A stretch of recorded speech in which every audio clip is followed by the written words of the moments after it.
Okay, it's giving season. So if you want to close major gifts in the next 5 weeks, this is the working session for you. We brought in Julie Ordoñez. She's the founder of CourageLab. She's a major gifts coach. We're diving in with her of who do you ask? What do you say?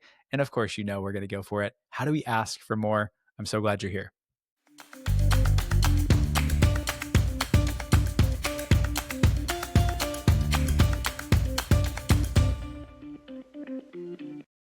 Julie, it's always so good to see you. Welcome. Thanks so much for having me. Great to see you, John.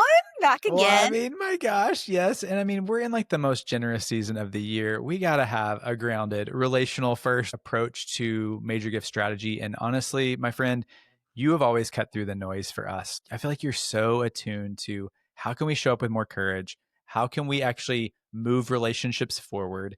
And so I was so excited to bring you in and like talk about major gifts in a very practical, tactical, all the other rhyming words since, because all the acticals.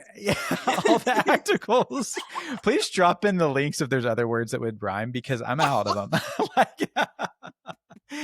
So, friend, as we think about getting mobilized around major gifts in year end, we got to start with the who. Like, who are we asking? Who should we be thinking about asking? How do we get to that answer? Yes.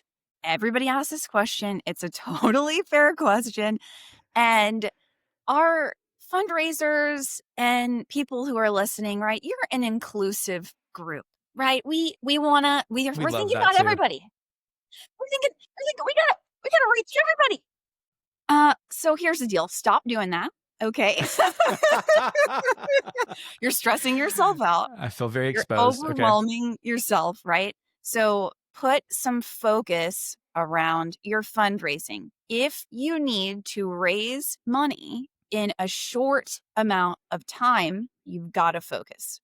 So the first question that I'm thinking about when I'm thinking about who are the donors, who are the people that I could go to in the next 5 weeks, let's say, that would be most primed to give right away, that it wouldn't be a total shock. I'm not going to ruin the relationship, right? I'm not going to be completely out of left field.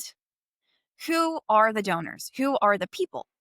So first thing, and if you're listening, get out a pen and a paper, baby. Okay, you need to write this down. It's a working session. Like, this is made for this moment. Let's go. And also, I have a PDF for you in case you want to walk through this guide. It's called the Opportunity Brainstorm. It's a way to help you generate a list of warm prospects and warm leads right away so that you can focus on where are the greatest opportunities. So the first part of it is write down. I want you to think about anybody in the last 6 months, even 12 months if you got a great memory. Okay, good for you. But let's say last 3 to 6 months, you have heard someone say something like this. Hey, John, love what you're doing over there at ABC Nonprofit. Let me know if you need anything. Let me know if you need help. Hey, I'm here to help. You just let me know what you need. Anything along those lines that you can recall, write their names down right now. Write them down. Those are the people who are warm prospects. They are not just being nice. They are not just being polite. Maybe a small percentage, maybe they are being nice, okay? Maybe they don't really mean it. But for the most part, John, most people who offer that, they actually mean it. They're not saying it out of obligation. They're not saying this because of someone's expectations. They are genuinely expressing support.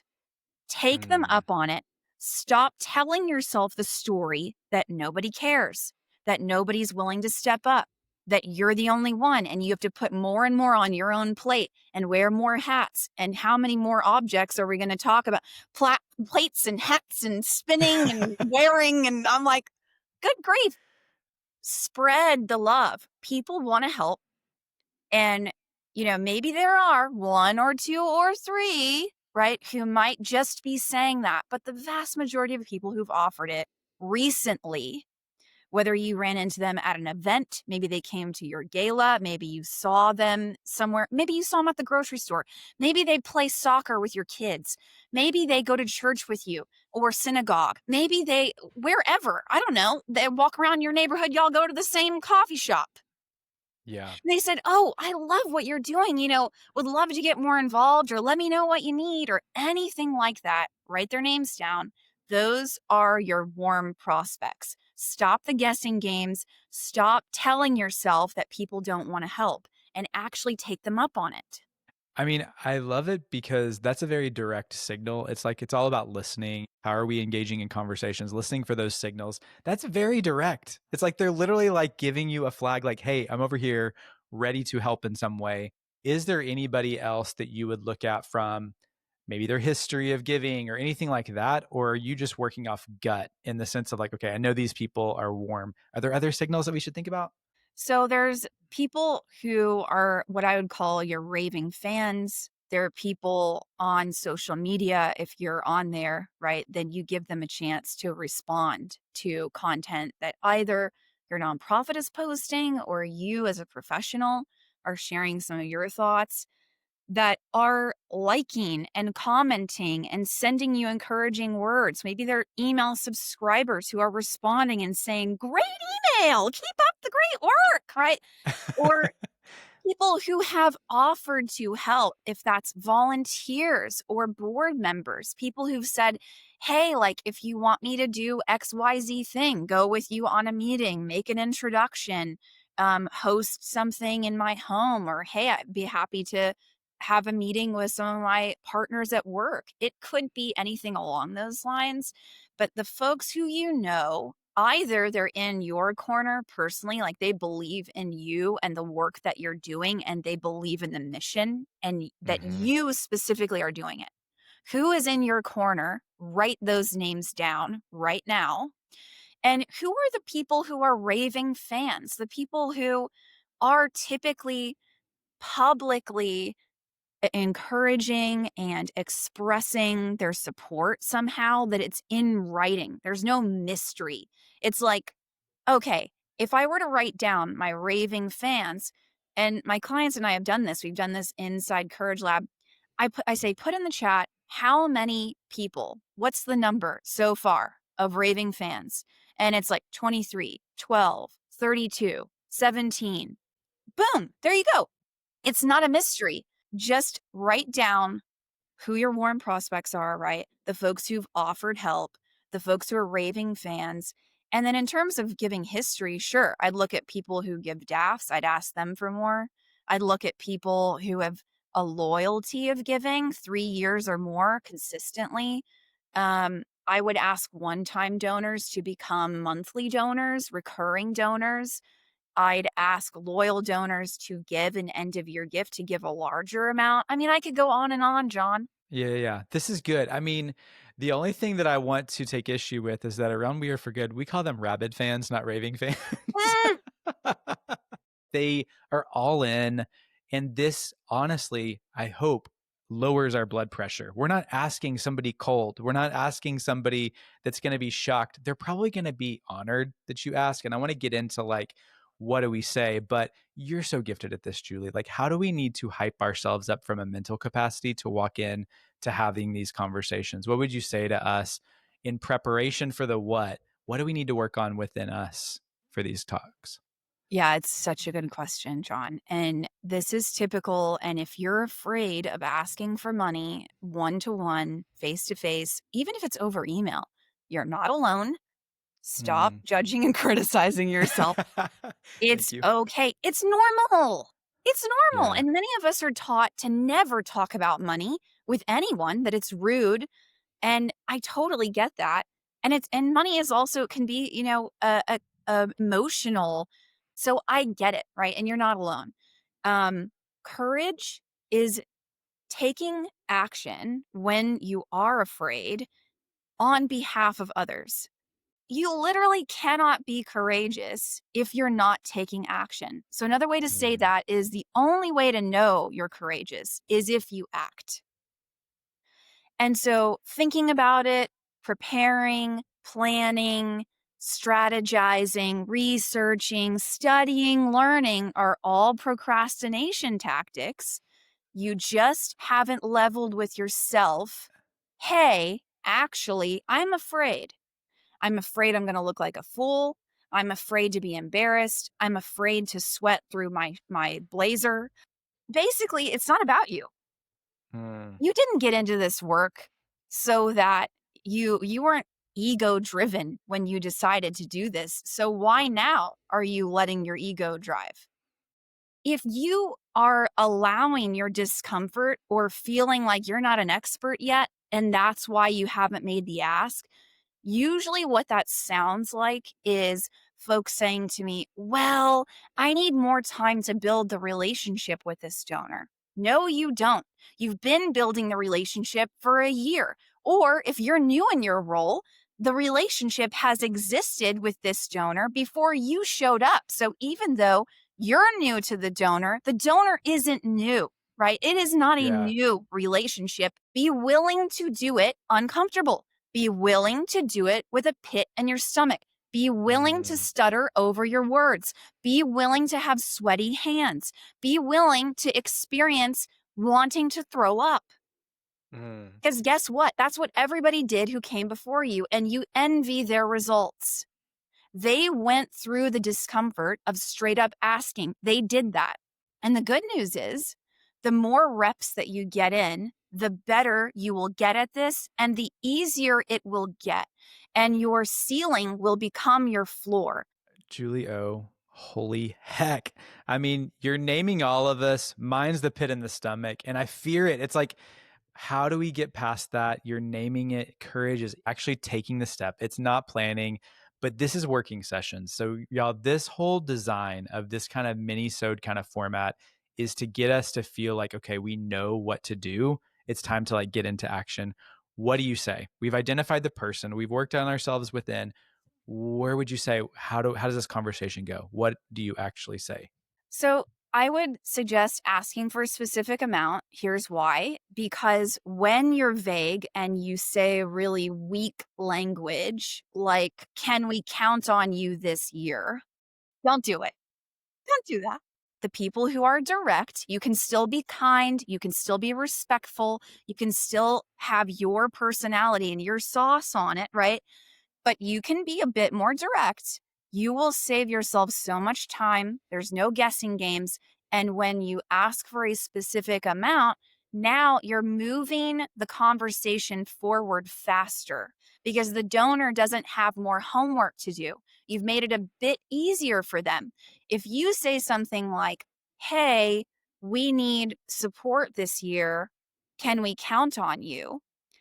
Now they have no clue how much support you need. They have no clue what other people like them are doing. They have no idea that they're like, okay. They're probably thinking, I would like to donate. I mean, how much should I give? I don't even know. What do they need? What's the right thing to do here? I don't know. I'm busy. I have so much to do. And they move on with their life and they kick the can down the road, not because they don't want to give, but because they have homework to do and right now they have urgent, pressing matters, and they're going to put off that homework till you follow up with them for the fifth time. So Yeah. ask for what you want. If you don't know how much to ask for more. And if you've heard two or three donors say, hey, I've had to lay off staff. Hey, times have been tough, or this year didn't really turn out how I had hoped. Do not prescribe that to your entire list. Stop doing Yeah. this. I've literally been there. And a big piece of success in this work is managing your own mindset and your emotions. It's like that's one person, right? It's not everybody. Yep. Stay focused on the next thing at hand. Ask for more. Friend, it's just so good because I feel like this about everything in life. If someone gives you a blank page to figure out a document, that's like torture, But if you're like, hey, would you take a look at this and edit this? Thank you. This can take me 2 seconds. We want something to respond to. We want to know what the actual need is, and we're going to connect the dots for them. This makes so much sense. Thank you for calling out us or our own thing we're bringing into this conversation because I brought my own scarcity about money, my own beliefs about money. into fundraising and it is not helping anybody because it actually has nothing to do with what the mindset of your donor has, what you think about money or what you think about your own scarcity in your Yep. situation. So this is so good. You know, we're always going to distill and ask for a one good thing, but this is working session. So it's like, what is a working session? One good thing that you could kind of push around to say, there's something you could really take action on today. Where do you channel that courage, Julie? What does someone do today leading this convo? Ask for more. Don't wait. Don't put it off. Don't do any more research. Don't do any more preparing. Take action. Ultimately, you and your discomfort, and even if you make a mistake, even if you do overstep, ultimately, you're not paying the price. Your community is. Every time that you don't take action, stop putting off what you need to do today. This is your responsibility. You can do this. And the key when you do mess up is to let your humility guide you. The root of courage is humility. And so, because courage is, I'm taking bold action and I'm not thinking about me. If you're new at this, your donors know you're not fooling anyone. They know you're uncomfortable. They're experiencing it, right? Even if you're really good at hiding it. And Mm. so you can just say, hey, you know what, John, last year you gave $5,000. Our goal is 500,000 and we're about halfway there. And honestly, I'm new at this whole thing. I don't even know how much I should ask you for. I'm still figuring this out, but I perceive you to be a generous person and you've said in the past that you care deeply about this mission. What amount is a good amount for you? Would you Dang. consider giving more than you gave last year? What amount makes sense for you? I just gave you a ton of language. Hit the 30-second rewind. Get your pen, write it down. You know what to do.